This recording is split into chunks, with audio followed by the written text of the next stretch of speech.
trató de ingresar con dos dispositivos, o No, no hice solo con uno. solo uno. No sé si ya me escucho. Sí. Muy bien. Bueno, entonces ya vemos quórum. Hay 33, incluyéndome a mí. Bueno, entonces vamos a empezar. Miren, la clase de hoy es sobre evaluación financiera de un proyecto en el largo plazo. No les voy a resolver hoy el laboratorio anterior. Vamos a, se los voy a resolver, les voy a subir la solución más adelante. He estado un poco atareado con todas las vueltas de la dirección. Y entonces hoy vamos a ver esto, no les voy a dejar tarea para esta vez. Aprovechen a hacer todas las demás tareas o mira, 100 puntos para el profe, ¿verdad? Entonces, gracias, yo Direct. también los quiero. 100 puntos para el direct. 10 puntos, 100 puntos para el directo. Entonces, pero sí ahí aprovechen el tiempo, ¿verdad? Para hacer otras tareas que tengan ahí pendientes, ¿verdad? Nos queremos ver en diciembre graduándonos, ¿verdad? Entonces, primero Dios. Entonces, parte de la clase de hoy la voy a grabar y les voy a subir la grabación porque vamos a ver una cuestión y la vamos a hacer en Excel. Entonces, para que les quede ahí cómo se hace, ahora tienen que repasar. Esto antes que no había Excel, uno lo hacía a pie, ¿verdad? Con lápiz, borrador, sacapuntas, papel y después ya con calculadora y después otra cosita por ahí, pero ahora con Excel es bastante fácil. Y sí, por favor, veo que ya enviaron presente al chat, muy bien, también aplicados. Entonces, primero voy a hacer la presentación en PowerPoint sobre el tema para explicarlo y luego cómo se calcula un indicador financiero. Entonces, voy a compartir ahorita la pantalla.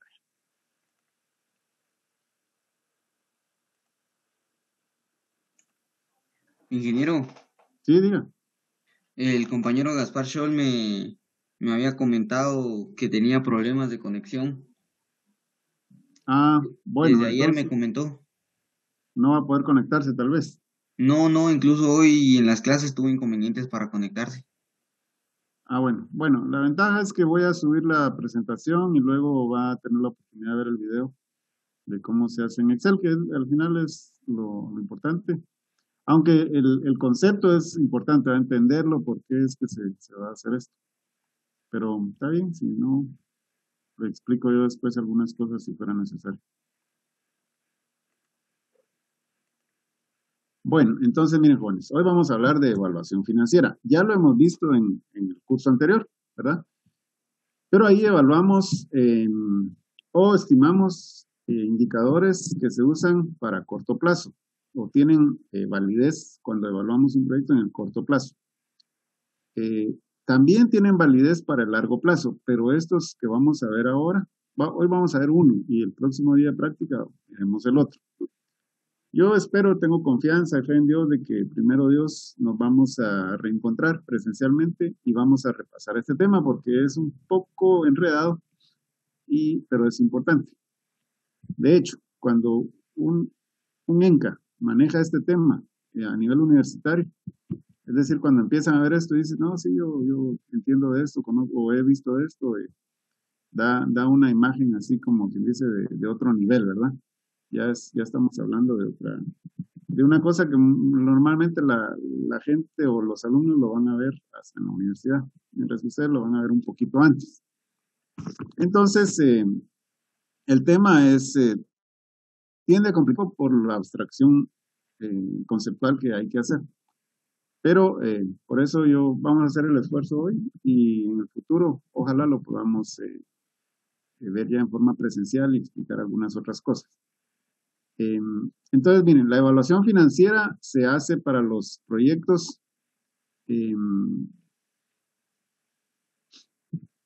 tanto a corto plazo como a largo plazo. Los que vimos el año pasado, rentabilidad, relación beneficio-costo y punto de equilibrio, también funcionan para el largo plazo.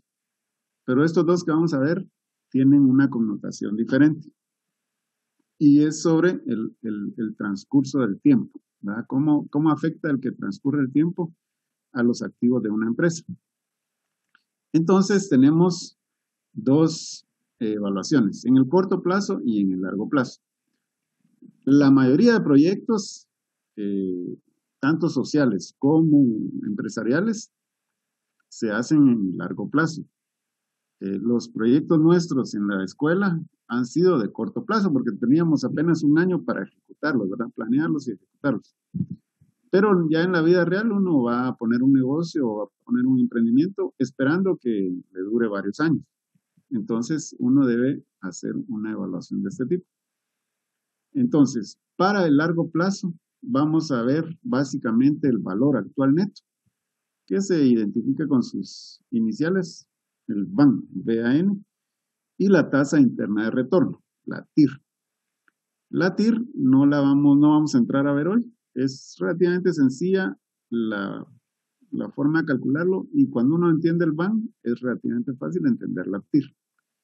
Entonces, hay otros estimadores financieros de largo plazo, pero estos son los más utilizados. Es decir, cuando uno evalúa un proyecto, rápidamente le pueden a uno preguntar, mira, ¿y cuál es el BAN y cuál es la TIR? ¿Verdad? Entonces, porque da una idea de si ese proyecto es viable o qué tan cerca está de no ser viable, ¿verdad? Depende de los criterios que se utilizan. Entonces, vamos a ver antes ciertas cuestiones conceptuales que nos ayudan a entender el concepto. Y aquí es cuánto valen las cosas a lo largo del tiempo, conforme pasa el tiempo. Entonces, nosotros, la situación es que vamos a hacer una inversión el día de hoy, o este año, o este mes, ¿verdad? O a finales de este año, principios del otro año. Nosotros queremos hacer una inversión. Queremos comprar algo. Pero el proyecto es de tal magnitud que no vamos a recuperar esa inversión en un año, sino que van a transcurrir varios años para recuperar esa inversión.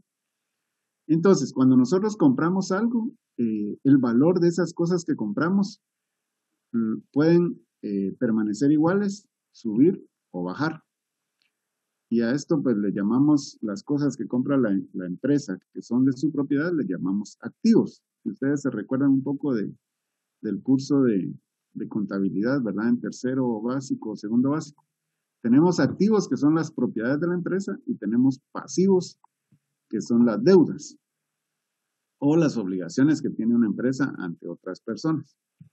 Entonces, hay unos tipos de activos como por ejemplo el tractor, la maquinaria, plantas agroindustriales, herramienta, mobiliario, en fin, hay un montón de cosas que son activos que se usan en la empresa para trabajar y que normalmente este tipo de activos pierden valor en el transcurso del tiempo, ¿verdad?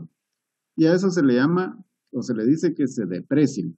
Yo compro un carro hoy, voy a la agencia, a la COFIN, y saco un Toyota y 0 kilómetros, ¿verdad? Nadie lo ha usado y entonces yo muy contento con mi carrito nuevo. Y resulta que dentro de una semana tuve mi problema médico, ¿verdad? O con algún familiar y entonces hay que se necesita dinero, voy a vender el carro. Con solo haberlo usado un día, ese carro ya bajó de valor. Aunque sea un poquito, pero ya no lo puedo vender yo al mismo precio que lo compré. Porque el carro se depreció. Simplemente por haberlo usado, por haber ya tenido un dueño. Si pasan varios años, meses, entonces el carro va perdiendo valor. Hay carros que pierden más valor más rápido que otros. Por ejemplo, un Hyundai o un Kia se devalora o se deprecia más bien, perdón, se deprecia mucho más rápido que un Toyota. ¿Ya? Un carro Toyota en el mercado tiene un valor de reventa relativamente bueno. Entonces, pues decimos que ese tipo de activos con el paso del tiempo pierden valor, ¿verdad? Sin embargo, hay otros que ganan valor, más bien, ¿verdad? ¿Cuáles creen ustedes que puedan ser esos que ganan valor? Terrenos. Los terrenos, ¿verdad? Ese es el ejemplo clásico, ¿sí? ¿Hay algún tipo de carro que gane valor con el paso del tiempo? Los clásicos. Los Clásicos. Exacto. Entonces yo compro mi Mustang de 1965, por ejemplo, ¿verdad? Y entonces ese carro ya se considera clásico y si está conservado en buena forma, pues ese carro, conforme pasan los años y le mantengo el motor en buenas condiciones, va a ir ganando valor. Pero esas son las excepciones. Cuando trabajamos en una unidad productiva no podemos estar pensando en eso, a menos que el negocio sea de compra y venta de carros clásicos, ¿verdad? Ahí sí. Pero en una unidad productiva agropecuaria estamos pensando en diferente.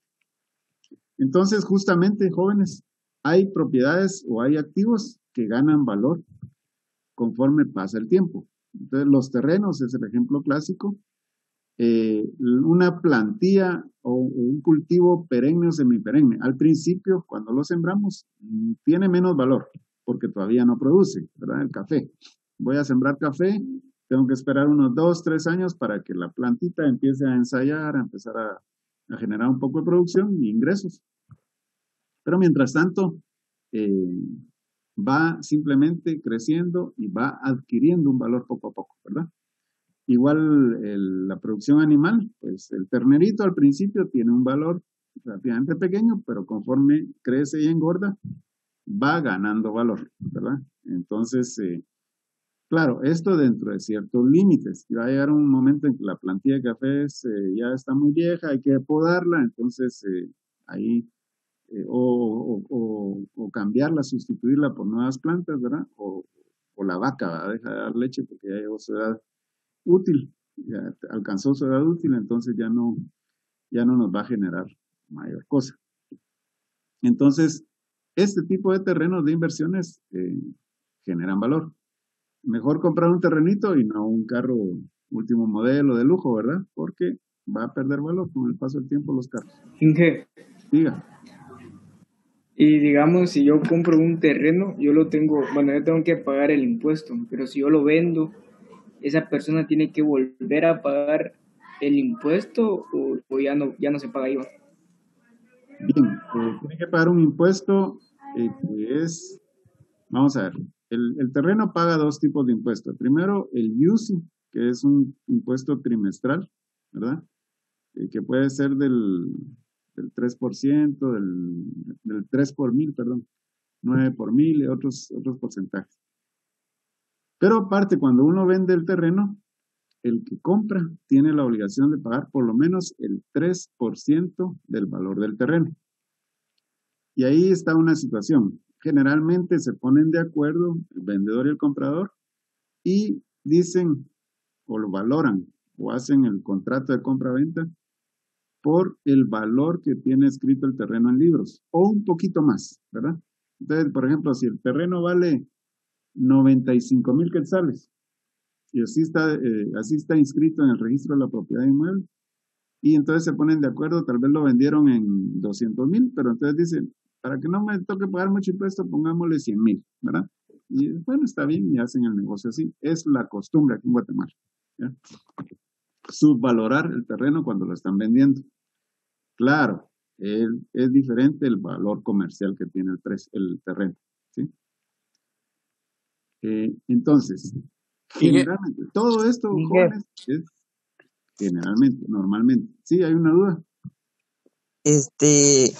Esto puede traer ciertas consecuencias con que encuentre, bueno, es poca la probabilidad, pero siempre hay, de que el Estado, bueno, detecte, por ejemplo, petróleo, oro u otras cosas que pueden pertenecer al Estado. Entonces, al revisar, por ejemplo, una finca que está subvalorada, o sea, tiene un valor netamente bajo, o sea, registrado, el Estado solo pagaría lo que está registrado, o sea, como valor, y no pagaría lo que en verdad vale una finca, pues estoy mal. Generalmente, digamos, ese es el miedo que uno podría tener, pero no pasa así. Generalmente ahí lo que se dice es cuando el Estado va a expropiar, porque así como decís vos, se encontraron en el subsuelo, porque el subsuelo no le pertenece a uno, aquí en Guatemala le pertenece al Estado. Si encuentran por ahí petróleo, ¿va? O encuentran una mina de oro, algo así. Entonces lo que se hace es valorar, se contrata a un valuador y él le asigna un valor que ya es de mercado. Y entonces sobre eso te deberían de indemnizar por la expropiación del terreno. ¿Ya? Bueno, la otra situación es que, como les decía, normalmente los terrenos ganan valor, normalmente la maquinaria pierde valor, pero hay excepciones. En los terrenos, hay terrenos que pierden valor. ¿Cuáles son? Por ejemplo, si llegan a poner un basurero ahí cerca, por eso la gente no autoriza, ¿va?, que agarren una finca para basurero, porque eso hace que los terrenos de alrededor empiecen a, si no pierden valor, por lo menos ya no ganan plusvalía con la velocidad con que lo hacían antes. Otra situación, por ejemplo, en los pueblos o en las ciudades, es cuando hacen, aquí aplica aquello que dicen los gringos, no parking, no business. Es decir, si el lugar del comercio no tiene dónde parquearse, no es bueno para el negocio. Eso ha cambiado un poco con las ventas en línea, ¿verdad? Entonces el parking ya no es lo más importante, a menos que sea necesario que llegue presencialmente un cliente al lugar para pagar por un servicio, por ejemplo, ¿verdad? Pero, digamos, un negocio que está ubicado en una intersección de unas calles, donde se forma mucho tráfico, y entonces la municipalidad decide resolver ese problema del tráfico, y entonces decide hacer un paso a desnivel, ¿verdad?, un viaducto. Lo que genera normalmente ese viaducto es pérdida de valor en los terrenos que quedan ahí como escondidos o en unas esquinas y que antes tenían más valor. Porque ahora los carros pasan de largo y ya ni siquiera miran que hay un negocio, ¿verdad? Pasan por arriba en el puente o abajo en el túnel, entonces, y la gente va a su trabajo, a otras cosas, y ya no logra, digamos, dar la vuelta para regresar a ese negocio. Hasta las gasolineras pierden valor ahí, ¿verdad? Entonces, ojo, ¿verdad? No está escrito en piedra que esto siempre van a ganar valor, aunque en Guatemala es lo normal, que ganen valor. Bueno, entonces, siguiendo con esto, tenemos activos que ganan valor, otros que pierden. ¿Y qué pasa con el dinero? ¿Qué pasa con el dinero a lo largo del tiempo? ¿Gana o pierde valor?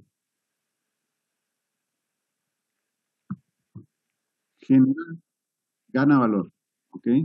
Generalmente, el dinero casi siempre pierde valor, ¿sí? Es decir, gana intereses si yo lo meto al banco, por ejemplo, pero en sí el dinero, el billete, la nominación, casi siempre pierde valor. Y eso lo comparamos con la capacidad de compra de un billete. Tal vez ustedes se hacen un poco de memoria y piensan en un billete de 5 quetzales o de un quetzal si quieren. ¿Qué podían comprar ustedes hace 10 años con un billete de quetzal o con un billete de 5 quetzales? ¿Ya? Una coca, un doble de coca. Va, y ahora no sé si alcanza, ¿verdad? Pero les voy a contar una anécdota mía. Hace muchos años, cuando yo estaba bien jovencito, más o menos de la edad de ustedes, pues a mí siempre me ha gustado ir al cine. Y tengo la capacidad rara, ¿verdad?, de poder ir al cine solo. Digamos, igual me divierto si voy acompañado que voy solo. Entonces, pero a mí desde jovencito me gustaba.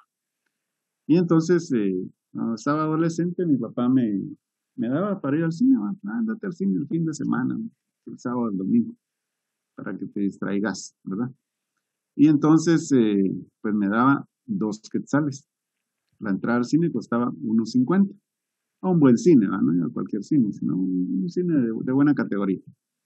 1.50 y la agüita, la Coca-Cola y los poporopos, 40 len. Y me sobraban 10 centavos, que cabal era lo de la camioneta. 5 de ida y 5 de regreso, ¿verdad? Entonces, con 2 pesos, mi papá resolvía el problema. Ahora yo, si quiero darle dinero a mi hijo para que vaya al cine, estoy pensando en más de 100 quetzales, ¿verdad? Es decir, el dinero, el valor, el billete, sigue llamándose de 1 quetzal, de 5, de 100 quetzales, pero la capacidad de compra que tiene ese billete ya no es la misma. Entonces ahí decimos que perdió valor, ¿verdad? Se devaluó el dinero. Ya no podemos comprar la misma cantidad de dólares que antes era al uno por uno, ¿verdad? Incluso uno tenía que pagar un impuesto por cambiar dólares. Entonces, uno pagaba un quetzal con 5 centavos y le daban $1, ¿verdad? Y ahora cambió eso. Ahora uno paga 7.90 quetzales para que le den $1. Entonces, esta es la situación compleja en una inversión a largo plazo. Que yo voy a invertir dinero. Imagínense que voy a invertir 1.000.000 de quetzales. Y lo pienso recuperar al paso de 8 años o de 7 años. Y entonces, como el dinero generalmente pierde valor, ¿qué es lo que voy a recuperar dentro de 8 años o 7 años? ¿Será que el mismo 1.000.000 de quetzales? ¿En papel o en nominación? Sí. Pero ese 1.000.000 de quetzales dentro de 8 años, no me va a alcanzar para comprar lo mismo que podría yo comprar hoy. Entonces a eso se le llama actualizar el dinero. Y por eso se le dice el valor actual neto. Neto porque ya le quité los gastos. Entonces estoy pensando solo en ganancias, ¿sí? Lo que me ingresó, pero ya libre de gastos. Entonces, de ahí viene más o menos el concepto de BAN, valor actual neto. Y lo que hace este indicador financiero es que el dinero del futuro lo trae al precio o al valor de hoy. Es decir, 1.000.000 de quetzales dentro en el 2030, ¿cuánto valdrá hoy? Eso es lo que hace este indicador financiero. Lo que busca es decirme a mí, usted va a invertir hoy 1.000.000 de quetzales, pero para que ese negocio sea bueno, debería obtener no 1.000.000, tal vez debería obtener 8 millones, 7 millones, ¿ya? Para que compense esa pérdida de valor del dinero. ¿Y por qué se da esa pérdida del valor del dinero? Es por un fenómeno económico que se le llama inflación. La inflación es un fenómeno económico que se produce en todos los países. A veces hay países que tienen el fenómeno contrario y se le llama deflación.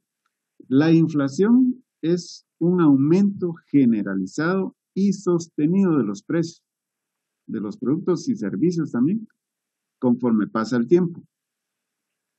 Si vemos el caso del precio del tomate o de otras hortalizas como cebolla, chile pimiento, vemos que normalmente, o casi siempre todos los años, vemos que hay unos meses que se va para arriba el precio del tomate y luego pega un bajón así brusco, ¿verdad? Y se viene para abajo. Igual la cebolla y todo.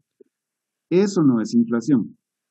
Ese simplemente es un fenómeno de demanda y de oferta. Hay un momento en que los productores no sacaron mucho producto al mercado y por lo tanto el precio se dispara, ¿verdad? La demanda más o menos del tomate sigue siendo la misma porque aquí consumimos tomate todos los días y entonces si no llega suficiente tomate al mercado, entonces empieza a subir el precio.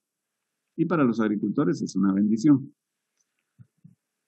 Cuando hay mucha producción, entonces el precio se viene para abajo y los agricultores sufren, ¿verdad? El consumidor final más o menos está pagando dentro de ciertos rangos, también siente las subidas y las bajadas, pero no tanto. A veces hay bueno, entonces el tomate, eso no es una inflación porque no es sostenible. El precio no es, la subida del precio no es sostenida, sino que está fluctuando a lo largo del año. Sin embargo, hay otras cosas que sí van subiendo poco a poco, un poco a poco cada año y ya no vuelve a bajar el precio, ¿verdad? Entonces, a eso es a lo que se le llama inflación.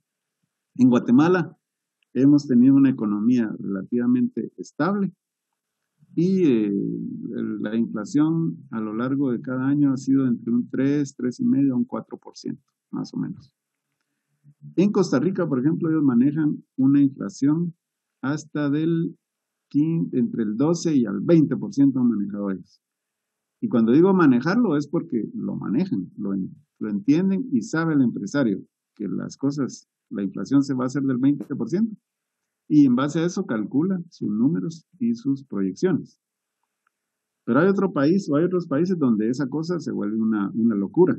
Por ejemplo, Venezuela, hace muy pocos años, hace 1 o 2 años, tuvo un proceso inflacionario que alcanzó como el 700%, y era casi que cada mes, ¿verdad? Cada mes iba subiendo el 100% el precio de los productos, y no lo paraba, y la gente que hacía, si obtenía un sueldo en nominal, ¿va? Usted está ganando 1,000 quetzales, ¿va? O 1,000 bolívares, que es la moneda allá, pero no le alcanza, el día de mañana ya no le va a alcanzar para lo que podía comprar hoy, ¿verdad? Entonces la gente empezó a comprar, a nomás le llegaba el dinero a comprar, ¿verdad? Todo lo que se podía, y luego empezó un fenómeno otra vez de trueque y otras cosas que hace la gente ahí para afrontar cosas así. Pero entonces nosotros, cuando hacemos una inversión, sabemos que hay un proceso de inflación, es decir, el dinero va a perder valor conforme pasa el tiempo, y lo tenemos que tener presente. Y para eso es que vamos a calcular el BAN. Bueno, ¿y cómo hacemos para decir cuánto valdrán 1,000 quetzales de hoy dentro de un año? ¿Verdad? Es decir, si yo le prestara 1,000 quetzales a alguno de ustedes, ¿verdad? Entonces yo diría, y me ofrecen, mire, le voy a pagar dentro de un año esos 1,000 quetzales. Ah, bueno, pero entonces, si yo te presto hoy 1,000 quetzales, dentro de un año necesito recuperar el valor de esos 1,000 quetzales, no solo lo nominal. Entonces, ¿cuánto debería yo de recibir por prestar 1,000 quetzales? Por lo menos para recuperar esa cantidad. Entonces, por ejemplo, si tuviéramos una inflación del 12% anual, ¿verdad? Como simple dato, la forma de calcularlo sería esta. El precio de las cosas dentro de un año, o el valor de esos 1,000 quetzales dentro de un año, van a ser P1, donde P1 es el precio dentro de un año. Entonces, el precio dentro de un año va a ser igual a P0, el precio inicial, más el precio inicial por I, donde I es la tasa de inflación anual. La inflación, se me olvidaba decirles que se puede calcular por mes, por trimestre, por semestre y por año. También pueden calcular inflación por más de un año, pero no es lo usual, no es de mucha utilidad. ¿Cómo va cambiando las cosas a lo largo del año? Eso sí es de más utilidad, ¿verdad? Entonces, ahí podríamos nosotros calcular el precio o el valor de 1,000 quetzales dentro de un año. Y entonces tenemos que P1 es igual a P0 más P0 por I. Y ahí pues se hace una factorización de P0, ¿verdad? Y tenemos que P1 es igual a P0 por 1 más I. Esta expresión, miren jóvenes, 1 más I, tiene una connotación que ya la vamos a ver más adelantito, solo que les quede ahí en mente, 1 más I. Esto tiene una connotación en la fórmula que definieron los matemáticos y financieros para calcular el valor actual neto. Entonces, esto solo lo pongo como referencia, ¿verdad? Entonces, dentro de un año, así diríamos, ese es el precio, el valor de 1,000 quetzales de hoy. Ese sería el precio, el valor dentro de un año. Así lo calcularíamos. ¿Alguna duda hasta aquí, jóvenes?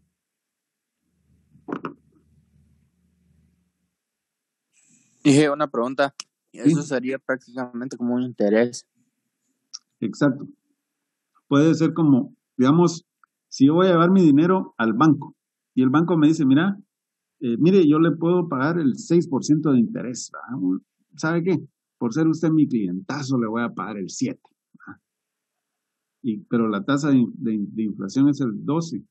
En vez de ganar, yo estoy perdiendo, ¿verdad? Estoy perdiendo un 5%. No voy a recuperar el valor de mi dinero a esa tasa de interés. Entonces, por eso es importante conocer la inflación anual, ¿verdad? Ahorita los bancos casi no le pagan nada a uno. Uno lleva el dinero ahí y le pagan el 3% o menos del 3%. ¿no? Casi que le cobran a uno por guardarle el pisto, dicen. Entonces, pero sí, lo podemos ver como el interés. De hecho, eso lo tomamos como un interés después. Muy bien, entonces miren, jóvenes. Sí, duda. No, gracias. Ahí. Muy bien. Entonces, miren, nosotros vivimos en un mundo en el cual tenemos que tomar decisiones. Y tomamos decisiones de diferente forma. A veces la decisión es emocional y a veces la decisión es racional. En cuanto a finanzas, la decisión siempre debería ser racional, ¿verdad? Y para esto, lo que nos ayuda son los números. Imaginemos que yo tengo, o ustedes tienen una unidad productiva, que están sembrando arroz. Vamos a decir que siembran arroz, ¿verdad? Y entonces tienen cierta cantidad de dinero que la quieren invertir. Tienen que tratar de invertir en hacer la mejor decisión posible. Y la mejor decisión, ¿cuál es? La que les va a dar más ganancias, ¿sí? Eso es desde un punto de vista racional. Emocional podría decir, bueno, mire, yo soy perito agrónomo y conmigo van los tractores, ¿verdad? Porque me lucen, ¿verdad? Entonces me pongo el sombrero, y pongo los implementos y agarro el tractor, pongo una canción ahí, la del tractor amarillo, ¿verdad? Y entonces voy contento, ¿sí? Alguien podrá decir, mire, yo soy más bien comerciante, usted. Entonces yo quiero tener mi camión para llevar mi producto al mercado y andar recorriendo las carreteras. Y ahí pongo la canción, soy el chofer, o soy el piloto. No, soy el chofer, dice la canción. École. Entonces, y voy contento, va en la carretera, y es emocional, ¿sí? O alguien puede decir, no, mire, a mí realmente el curso de agroindustria en la DINCA me fascinó, usted, eso fue lo mejor. Y entonces, yo soy agroindustrial, ¿verdad? Y quiero mejor darle valor agregado a mi producto. Entonces, pero ahí estamos siendo emocionales, ¿ya? Entonces, para ser Es mejor ser todos.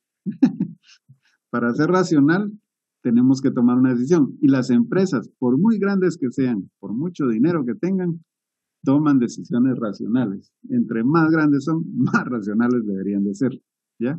Pueden tener el dinero para comprar las tres cosas juntas, pero hay que pensarlo bien, ver los números y ir tomando decisiones, ¿ya? La mayoría de las veces no tenemos el dinero para todo, entonces vamos a tomar una decisión. ¿Cuál de las tres es mejor? Pues habría que ver.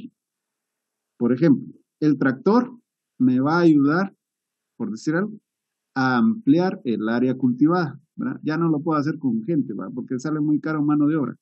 Voy a invertir en tractor para ampliar la cantidad que yo voy a sembrar y cultivar. Y yo voy a obtener más cosecha y así voy a ganar más. Lo voy a vender igual, porque voy a vender materia prima. Voy a vender arroz en granza. Entonces, la cantidad que voy a vender sigue siendo la misma. No, perdón, la cantidad sube, pero al mismo precio, entonces yo gano en el mayor volumen que vendo. La otra decisión puede ser, no, mejor no voy a sembrar más, sino que lo que ya estoy cultivando lo voy a llevar a vender al mercado a un beneficio de arroz, ¿verdad? Porque aquí pasan, por donde yo vivo, pasan los camiones de intermediarios y me pagan el arroz en granza bien barato. Entonces, no, mejor yo lo voy a llevar en mi camión y lo voy a vender a un mercado. Y la otra opción, que diga alguien, no, mejor ni siembro más, ni lo llevo a vender al mercado como materia prima, sino que le voy a dar un valor agregado. En vez de vender arroz en granza, voy a vender arroz en oro, ya arroz blanco, listo para meter a la olla, ¿ya? Entonces, para eso necesito invertir en maquinaria para procesar arroz. Entonces, esas son las decisiones, ¿verdad, jóvenes? ¿Qué es lo que más me conviene en este momento? Y de acuerdo a las condiciones en que estoy, pues eso hay que tomar una decisión. Y las decisiones, pues uno las toma así, a veces, ¿va? Pues tiro los dados y a ver qué me dice la suerte. O voy donde el brujo, ¿va? Que me lea la mano y que me diga, no, mira, mejor no inviertas nada, ¿va? Mejor dejar el dinero en el banco. Te vas a meter a perder. O le pregunto al pulpo Paul, ¿va? Ahora ya se murió el pobre pulpo, pero hace unos años cuando fue el Mundial de Sudáfrica, creo yo, estaba de moda que se miraba dónde se posaba el pulpo y ese era el equipo que iba a ganar, entonces le hacían apuestas a ese equipo. Y le atinó varias veces, ¿verdad? Pero esto, jóvenes, es demasiado, muy arriesgado tomar decisiones sobre cantidades de dinero relativamente grandes e invertirlas. Y recuérdense que la cantidad de dinero es relativo a cada quien. 20 quetzales no es nada, así dicen, 20 pesos no es nada para el que los tiene. Pero para quien no los tiene en su bolsillo, 20 pesos puede ser mucho, ¿verdad? Puede ser la comida del día. 2, 3 tiempos del día. Entonces, dependiendo la cantidad que uno quiere invertir, uno debe de buscar, por lo menos tener idea de qué podría suceder con ese proyecto en el futuro. Y de eso es de lo que se trata el BAN y la TIR, ¿verdad? De que nos dé una idea de qué puede pasar en un proyecto a largo plazo. Y para eso lo que vemos son los números. Entonces, voy a dejar de compartir ahorita porque les quiero mostrar un documento de Excel. Y bueno, vamos a ver, puchi, sabemos 40, tantos somos. O tal vez está ingresando alguien que no ingresó en uno de los cursos de los días pasados. No, 40 hay en el chat. Vamos a ver, hay 34 participantes, perdón. 34. Sí, estaba viendo otra cosa.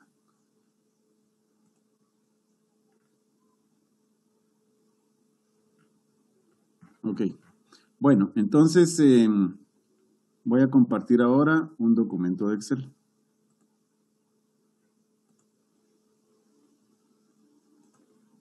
Entonces, miren, jóvenes, para el cálculo del BAN vamos a usar un cuadro de flujo de caja o cuadro de flujo de efectivo. ¿Se recuerdan que en el curso pasado hicimos este cuadro ya casi al final del curso, verdad? Les pedí que hicieran un cuadro de flujo de caja de sus proyectos, donde pusimos los egresos que tenemos, ¿verdad? Entonces, costos de producción, de ventas, administrativos, etc. Y también los ingresos que consideramos que íbamos a tener en cada mes. Y luego hicimos estas dos filas, el flujo neto efectivo que está aquí en verde, lo voy a seleccionar ahorita, este que está aquí en verde, ¿verdad? Y también el flujo neto acumulado. Para calcular el BAN lo que nos sirve es esta fila, el flujo neto de efectivo.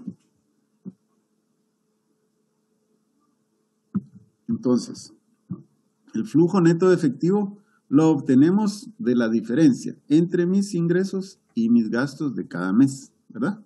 ¿Sí se recuerdan de eso? Y en algunos meses dijimos, bueno, sale negativo, ¿verdad? Porque hay meses que gasto más de lo que ingresa. Pues para el BAN usamos un cuadro de estos, a diferencia que ya no lo hacemos por mes, sino que por año. Entonces, va a ser un cuadro muy similar y el trabajo real, el trabajo importante, el trabajo que vale la pena y que cuesta y que hay que esforzarse es calcular estos números de cada año.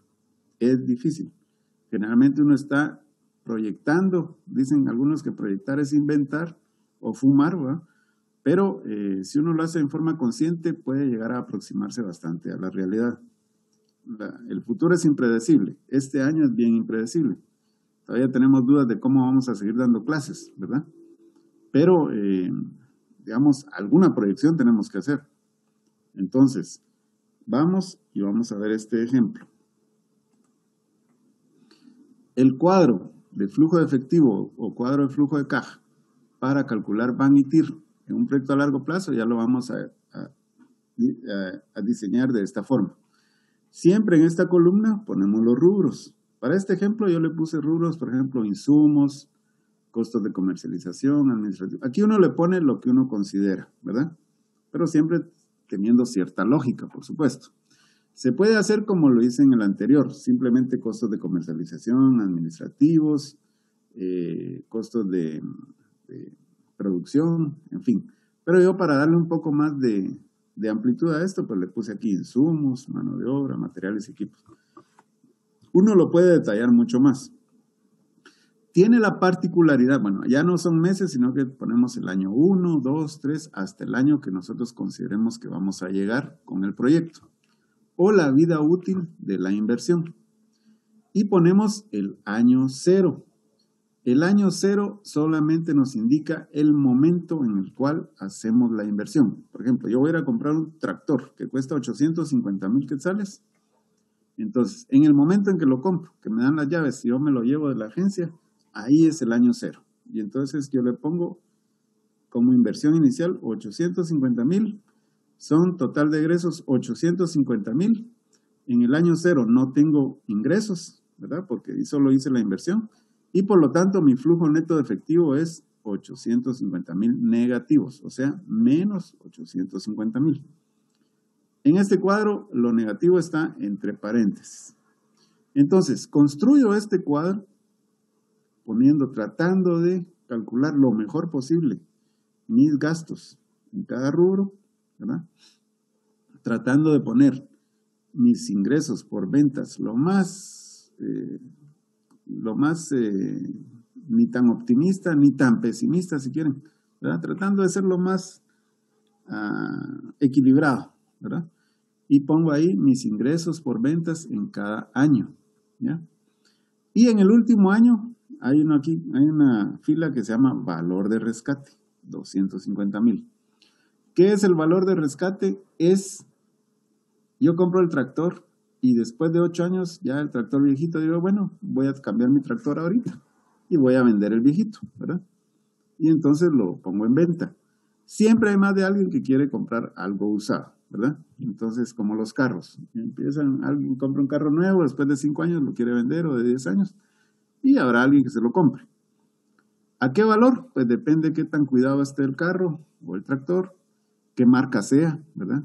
Y qué modelo o qué línea sea, porque hay unos que son de lujo, otros no, pick-up, camioneta, en fin. Si está muy dañado y ya no sirve para trabajar, entonces, aunque sea de chatarra, se vende, pero tiene un valor de rescate, que tal vez ya no van a ser 250,000 quetzales, sino que tal vez sea unos 2,000 quetzales, ¿verdad? Como chatarra lo vendí nada más. Entonces, pero tiene un valor de rescate. A eso se refiere, y ese valor de rescate siempre se lo sumamos en el último año, ¿verdad?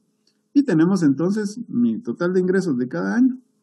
Hago la diferencia entre cada año, entre ingresos y gastos, y obtengo mi flujo neto de efectivo, ¿ya?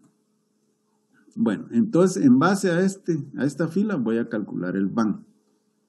Voy a regresar a la presentación y solo les quería recordar, que nos recordáramos, refrescar esto del cuadro de flujo de caja, ¿verdad? Voy a regresar a la presentación.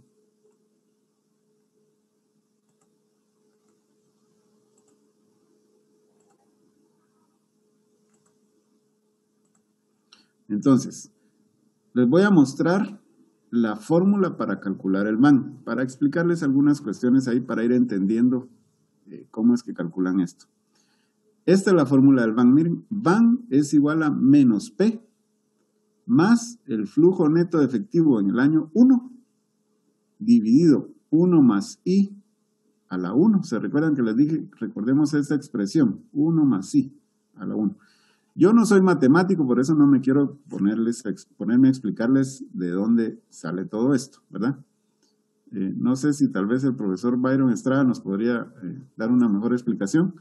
Aquí les voy a pedir un acto de fe, que me crean, que así es. Entonces, el BAN es igual a menos P, y P es la inversión inicial. Entonces la inversión inicial siempre ingresa a la fórmula con signo negativo, o lo expresamos en una forma negativa, más el flujo neto de efectivo del año 1 dividido 1 más I a la 1. El flujo neto de efectivo del año 2 dividido 1 más I al cuadrado. Y el flujo neto de efectivo del año 3 dividido 1 más I al cubo. Entonces se dan cuenta, el año 4 pues elevado a la 4, ¿verdad? El año N elevado a la N. Si tuviéramos hasta el año 22, flujo neto de efectivo del año 22 más el valor de rescate, como vendí la chatarra en el año 22, dividido 1 más I a la 22, ¿sí? Entonces esa es la fórmula para calcular el BAN. ¿Por qué va subiendo de a la 1, perdón?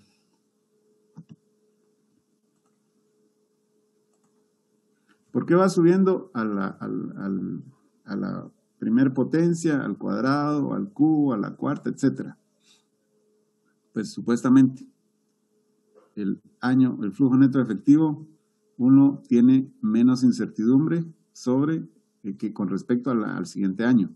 Es decir, entre más se aleja uno en el tiempo del día de hoy, más se está fumando, ¿va? La proyección es cada vez menos exacta o menos precisa. Si se dan cuenta ustedes lo que estoy haciendo aquí con mi flujo neto de efectivo, ¿ya? De cada año, el que yo les enseñé en las celdas, en la fila del cuadro de flujo de efectivo, es que lo estoy dividiendo dentro de un número. Y si lo dividiera dentro de 1, entonces me daría el mismo valor, ¿verdad? Flujo neto de efectivo del año 1 dividido 1 me da flujo neto de efectivo del año 1. Pero aquí como el 1 tiene más i y está elevado a una potencia, entonces el flujo neto de efectivo de ese año va a ser un poco menor. ¿Qué estoy logrando con eso? Estoy descontándole a esos ingresos que yo voy a tener dentro de un año, le estoy descontando un valor que podría incluir la inflación, ¿verdad? Como quien dice, es cierto que dentro de un año vas a tener un ingreso de 100,000 quetzales, pero esos 100,000 quetzales no son realmente 100,000 quetzales. Son un poquito menos porque hay inflación y hay otras cosas que afectan el valor del dinero. En el año 2, pues vas a tener otra vez otros 100,000 quetzales, ¿va? Tuviste 100,000 quetzales del año 1 y también del año 2, pero en el año 2 tu dinero no va a valer lo mismo que lo que vale hoy, dentro de 2 años, y dentro de 3 años mucho menos, y dentro de 4 mucho menos todavía. Entonces, si se dan cuenta, cada año le descontamos un poquito más a cada flujo neto de efectivo, ¿verdad? Imagínense ustedes que dijéramos el flujo neto de efectivo de cada año son 100,000 quetzales, ¿verdad? Y entonces en el año 1 le voy a descontar 1 más el 5%, 1 más 0.05 elevado a la 1, y me va a dar un valor. En el año 2 yo le voy a descontar 1 más 0.5% elevado al cuadrado. Entonces esos 100,000 quetzales va a ser menos en realidad. Lo que el BAN está tratando de presentarme a mí es esa cantidad de dinero, pero ya descontada. A eso se le llama, cuando le ponemos este número, 1 más i elevado a una potencia, ahí estamos descontando el valor del dinero en el futuro. Otros le dicen castiguemos el proyecto, ¿ya? Voy a castigar el proyecto con una tasa, con una i, una tasa de descuento que sea del 20%. Otros dirán, no, mejor castiguémoslo hasta el 30%, y a ver si aguanta el proyecto, ¿sí? Entonces, esta es la fórmula. La inversión inicial la ponemos como P y le ponemos un signo negativo porque es un gasto. Luego viene el flujo neto de efectivo de cada año, ¿verdad? Entonces, agarramos de nuestro cuadro de flujo de efectivo los valores que están ahí. Y al final le sumo el valor de rescate, el BS o valor de salvamento o valor de rescate, ¿verdad? A cómo vendo yo la chatarra en ese momento. Y luego la I. ¿Qué es la I? Lo que decía un compañero. ¿Podría ser el interés? Sí, podría poner el interés. La tasa de descuento. Esta I se llama tasa de descuento o tasa de castigo, ¿verdad? Yo uso mucho esa palabra. Tal vez en el futuro no la van a escuchar mucho ustedes, pero es como castigar el proyecto, a ver si aguanta, ¿verdad? A ver si es bueno realmente. Entonces, la inflación, esa tasa de descuento incluye la inflación. Por ejemplo, si la inflación fuera del 3% aquí en Guatemala, bueno, 3%, más un riesgo. No es lo mismo invertir aquí en Guatemala que ir a invertir en Siria. En Siria hay guerra, ¿ya? Entonces, el riesgo allá es mayor. Y yo a mi proyecto le puedo poner una prima de riesgo o una tasa de riesgo. No es lo mismo invertir aquí en Guatemala que invertir en Canadá. En Canadá las leyes son más estables, las reglas del juego son más claras y por lo tanto el riesgo es menor. Y además le puedo agregar yo una tasa mínima de ganancia. Y esa tasa mínima de ganancia puede ser, por ejemplo, lo que a mí me pagaría el banco si yo dejara mi dinero en el banco. Pero en un proyecto, entonces yo estoy tratando de recuperar la inflación, el riesgo y el interés que me paga el banco. Pero no necesariamente me tengo que quedar con lo que me paga el banco. Yo puedo subirle más a esa tasa mínima de ganancia que yo quisiera obtener. Y ahí pues normalmente hablamos de un 15, un 20% más. Es decir, la I, la tasa de descuento, está ahí, la tasa de descuento, va a ser, por ejemplo, inflación 0.3. 3%, 0.03. Riesgo, le vamos a poner un 5%, 0.05. 0.03 más 0.05, 0.08. Y le ponemos una tasa mínima de ganancia del 15%. Entonces ya tenemos 0.15 más 0.08, 0.23. Ese sería mi tasa de descuento. Y sustituiría la I aquí, ¿verdad? Por 0.23. Entonces, ahí yo estaría castigando los flujos netos de efectivo. Ahorita que lo vayamos a hacer en Excel, lo van a visualizar un poquito más fácil tal vez. Y entonces, cuando yo hago esta operación, si ustedes se ponen a hacerla a mano y con lápiz y calculadora, pues van a encontrar ese valor. Y el valor que me salga de toda esta operación, que si se dan cuenta es una sumatoria, ¿verdad? Con cierta división de los números. Si el BAN, ese valor me sale menor que 0, entonces el criterio de decisión decimos, ese proyecto no es viable, ¿ya? No se meta a invertir ahí porque usted va a perder dinero, va a perder valor. Tal vez después de 8 años recupere su millón de quetzales, pero ese millón ya no va a valer lo mismo. Ya no va a poder comprar lo mismo que pudo haber comprado hoy, ¿ya? Si el BAN es mayor que 0, entonces se considera que el proyecto sí es viable y entonces puede ser exitoso. Por supuesto, el éxito de un proyecto no significa nada más de poner números en una computadora y ya. Hay que invertirle tiempo, esfuerzo, dedicación, supervisión, talento y un poquito de suerte, ¿va mucha? Entonces, pero en base a una proyección, uno puede decir, mire, el BAN me dice que es mayor que 0 y por lo tanto, ese proyecto podría ser viable, ¿verdad? Generalmente no se acostumbra a poner una tasa de descuento menor de 10%. Muchas veces de cajón usan 10% de tasa de descuento, pero no es lo más recomendable. Tenemos que agregarle unas cosas. Yo diría que empresarialmente hay que castigar un proyecto de entre un 20 a un 30% y a ver si aguanta, ¿verdad? Y si el BAN es igual a 0, ahí queda un poco a criterio del evaluador. Porque ahí uno tiene que tomar en cuenta qué tan alta fue la tasa de descuento que uno utilizó. De ese proyecto yo lo castigué con el 40% y me salió 0. Pero un descuento del 40%, un castigo. Pues si a pesar de eso no es negativo el BAN, entonces puede que el proyecto sea bueno, ¿ya? No lo castigue tanto y va a ser bueno, ¿verdad? Entonces, cuando el BAN me da igual a 0, es una cuestión de que el evaluador lo piensa. Generalmente no sale 0, ¿verdad? Sería una coincidencia muy, muy rara que diera 0. Más sin embargo, la TIR está relacionada con eso. Y eso lo vamos a ver el próximo día de clases. ¿Dudas hasta aquí, jóvenes?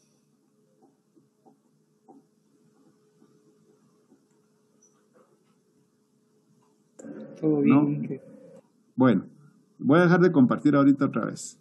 Vamos a ver, ahí terminaría la presentación esta. Entonces, miren, voy a regresar ahorita al cuadro de Excel. En el cuadro de Excel, permítanme, voy a silenciar un ratito. Miren, pues, voy a compartir otra vez la pantalla del cuadro de Excel y ahí vamos a trabajar el cálculo del BAN con Excel. Cuando yo estudié esto sí me tocó a pie, ¿verdad? Y fue ya se dieron cuenta lo larga que puede ser o lo complicada que puede ser esa fórmula del BAN, lo trabajosa, ¿verdad? Porque realmente pues, no es así que despejarla sí sería complicado. Pero de ahí, eso no, es lo único que le lleva un tiempo. Pero afortunadamente ahora para nosotros, todos nosotros, esto ya se puede hacer fácil con Excel.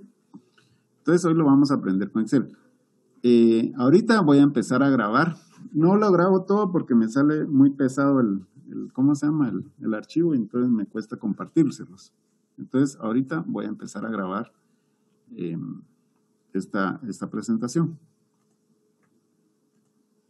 Entonces vamos a compartir el cuadro de Excel. Y entonces miren jóvenes, tenemos un cuadro de Excel, un cuadro de flujo de caja o de flujo de efectivo para una inversión de 8 años, que consideramos que la podemos recuperar en 8 años. Tenemos gastos de insumos, de costos de comercialización, administrativos, materiales y equipos y mano de obra, ¿verdad? Y entonces tenemos una sumatoria de cada año, donde lo vemos en esta fila que es más o menos de color como rosado, ¿verdad? Entonces ahí tenemos la sumatoria de cada año. ¿Cómo hacen algunos para decir, mire, pues 42.300 en el año 1, en el año 2, 150.000, eso es lo que me voy a gastar en insumos y así sucesivamente? Una forma de hacerlo es aumentarle cada año un 5% o un 10%, un porcentaje, el que ustedes decidan, o el que decida el evaluador. Claro, eso se hace en base a experiencia. El año 1 generalmente uno toma lo que gastó en el año anterior, ¿verdad? O lo que proyecta gastar en ese año. Y de ahí en adelante, a los años siguientes, pues les va agregando un porcentaje, ¿verdad? Pensando en que hay inflación, bueno, entonces los insumos cada año me van a costar un poco más. O que de pronto voy a ir gastando un poco más o un poco menos porque ya aprendí más a usar los agroquímicos, por ejemplo, entonces soy más eficiente, ¿verdad?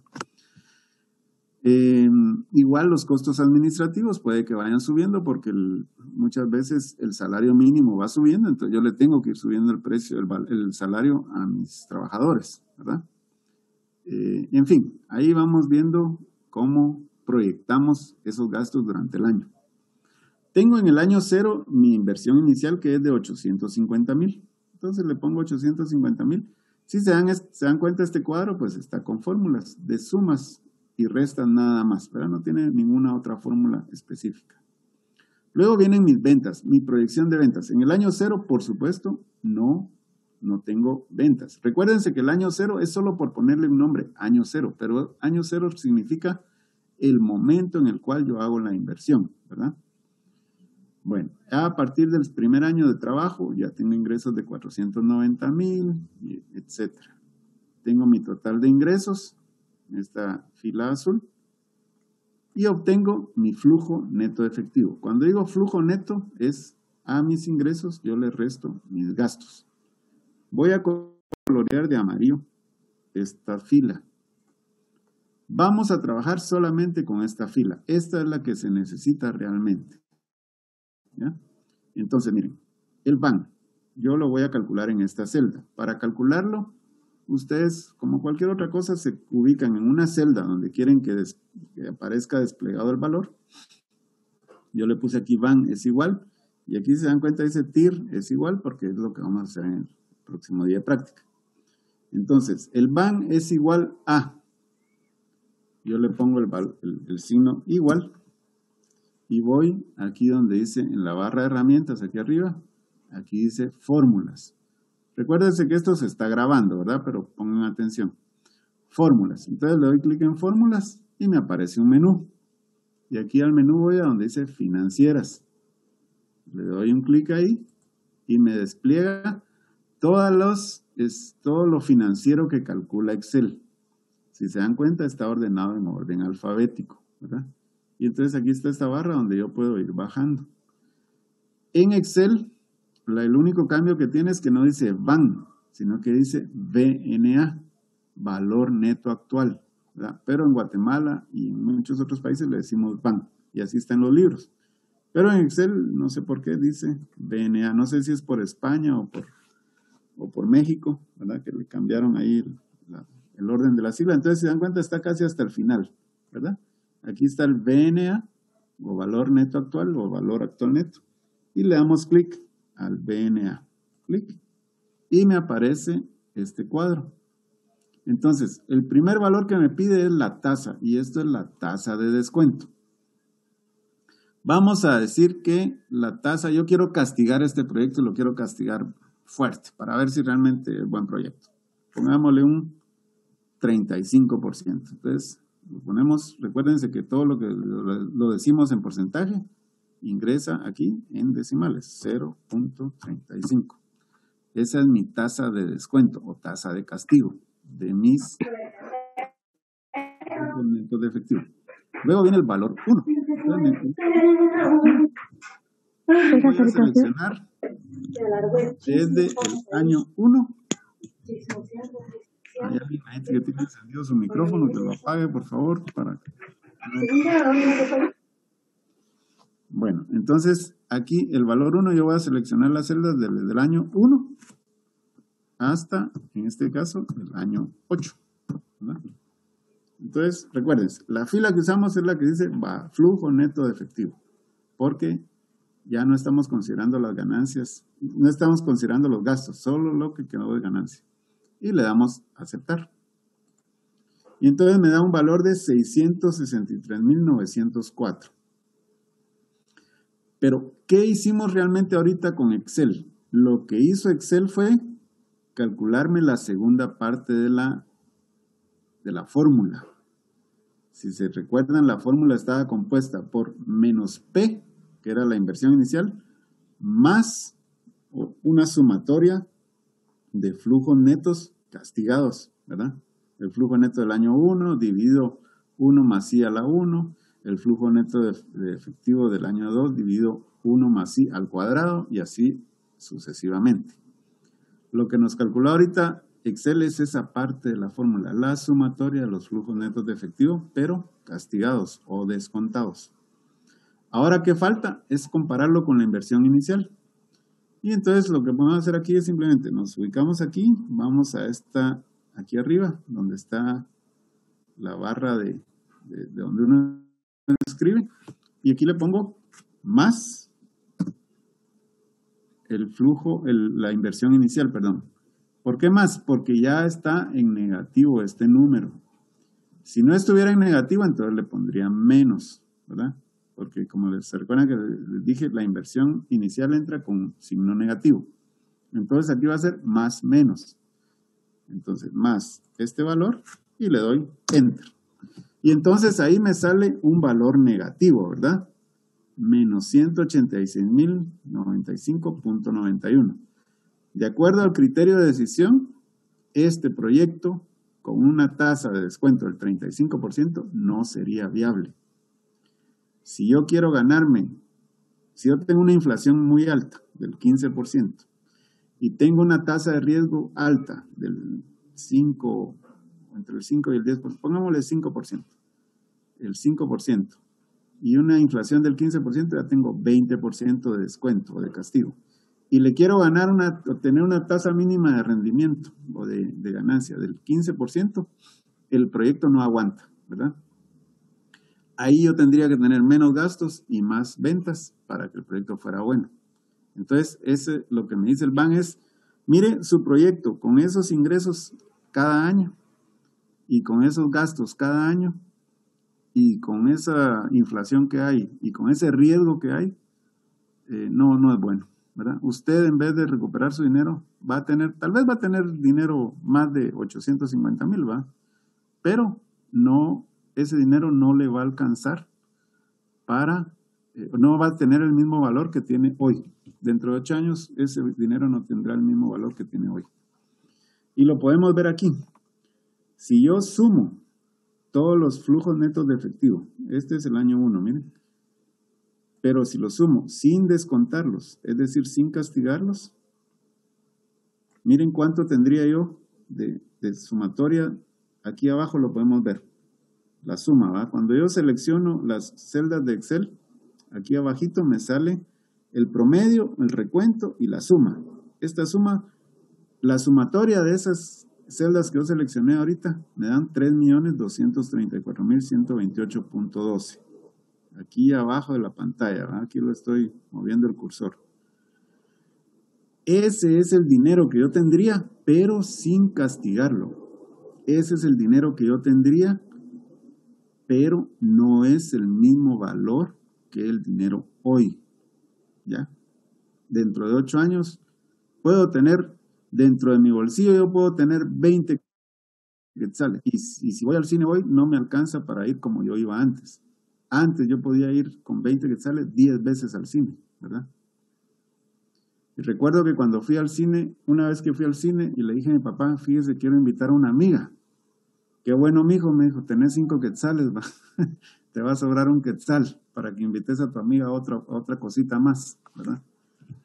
Ahora no lo podría hacer, ¿verdad? Ese es el concepto de Van Jóvenes, encontrar ese valor. Vaya, pero entonces no castiguemos tanto el proyecto, pues, ¿verdad? No lo castiguemos tanto. Ahora que ya tengo aquí, le voy a poner en vez de punto 35, le voy a poner punto 25. Vamos a ver qué pasa ahí. Y ahí sí, ya miren mucha, 103,639.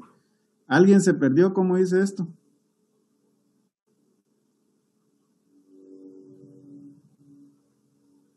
Me vine aquí arriba, que ya lo tengo calculado, aquí donde dice BNA, aquí tengo el cursor aquí arriba, miren, de la pantalla. Va, ya no con 25, pongámosle con 30, a ver si aguanta con 30. No aguantó con 35, ¿va? No aguanta con 30 también, miren mucha, ¿verdad? Entonces, quedémonos con 25, solo para que sea positivo.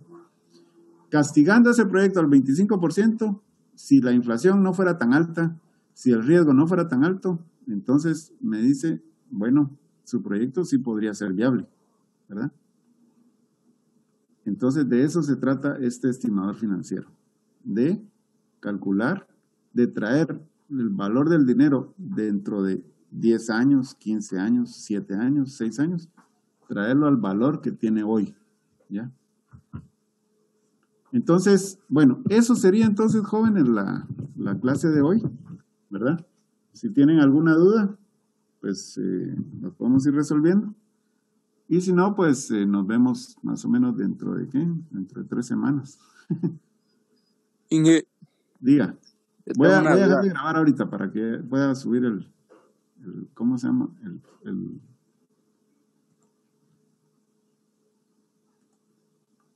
Bueno, dígame, ¿cuál es la duda? Tal vez no es mucho del tema, pero es una duda que sí tengo. Al momento de, digamos, de un terreno, hay una persona que compra así por poco, va, digamos, una manzana y después compra otra, y después otra, y después otra, pero siempre es al mismo dueño, va, pero yo he visto que algunas, digamos, ya esas personas tienen como un mismo terreno, pues ya no es de que una manzana es de él, de ahí, digamos, dividido entre manzanas, sino que se dice que es un terreno de 4 manzanas, por ejemplo. No 4 terrenos de una manzana cada uno. Sí, pero digamos, si no hace ningún cambio en el registro de la propiedad, en el registro de la propiedad van a seguir siendo 4 terrenos. Tal vez uno sea de una manzana, otro sea de 1,5, otro sea de media, en fin, ¿verdad? Claro, uno lo mira como un terreno, un solo terreno, una sola finca que tiene 4 manzanas. Pero en el registro de la propiedad es probable que esté como dividido, ¿verdad? Y al contrario, ¿qué pasa cuando hay un proyecto residencial y digamos alguien es dueño de 10 manzanas? Entonces dice, bueno, voy a hacer aquí una colonia, me tiene más cuenta hacer una colonia que ponerme a crear coches, ¿verdad? Y con eso me voy a ir a ver los partidos de la Champions, ¿verdad? Entonces dice, bueno, voy a lotificar. ¿Qué hay que hacer ahí en el registro de la propiedad? Uno va y dice, mire, voy a desmembrar mi terreno. Es decir, lo voy a partir en pequeños lotes y lo voy a vender así. O bien, cuando alguien va a heredar a sus hijos. Tengo una finca de 4 manzanas y tengo 4 hijos, le voy a dar una manzana a cada uno, ¿no? Entonces, antes de morirme, mejor lo voy a hacer y voy al registro. Entonces dice, esta manzana es para fulano, esta para sutana, y así. Ahí estoy desmembrando. También podés hacer vos, o alguien puede hacer, compra diferentes terrenos, tareas, por ejemplo, ajusta una manzana y va al registro y dice, mire, quiero consolidar este terreno, ¿verdad? Entonces ya no quiero que aparezca en una sola finca, sino que ahora va a ser, en 4 fincas, sino que ahora va a ser una sola finca. Eso se hace en el registro entonces. Exacto. Lo único es que lleva gasto, vos tenés que pagarle a un abogado, pagar impuestos, en fin. Ya. Gracias. Mira, Rosario. École, así es.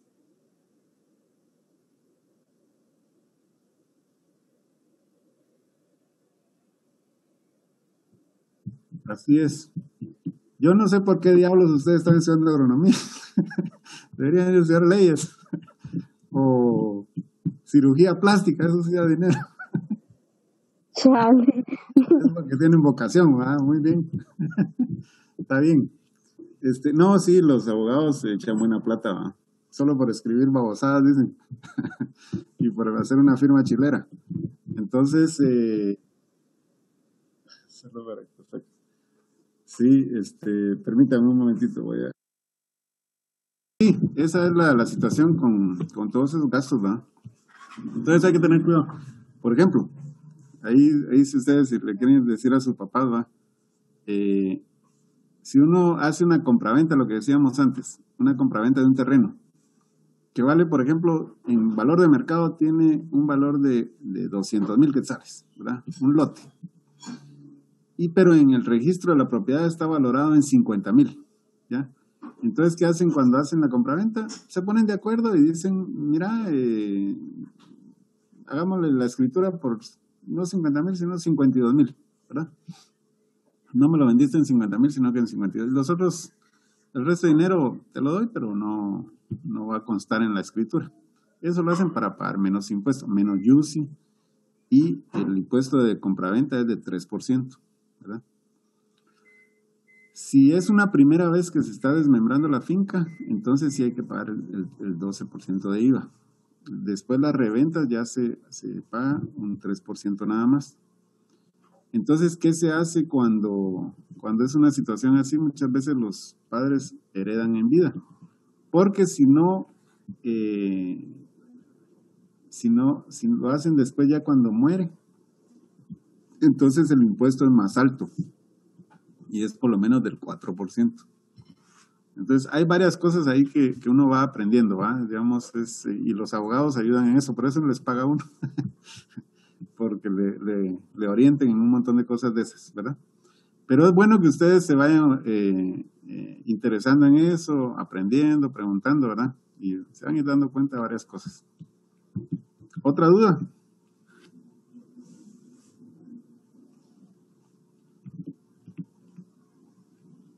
¿No? Bueno, pues si no tienen dudas, hasta aquí llegamos con la clase, se pueden ir retirando y los que tengan dudas nos quedamos un ratito más si quieren y resolvemos algo. Así que feliz tarde, jóvenes. Buen provecho por si no han almorzado. Feliz tarde, muchas gracias.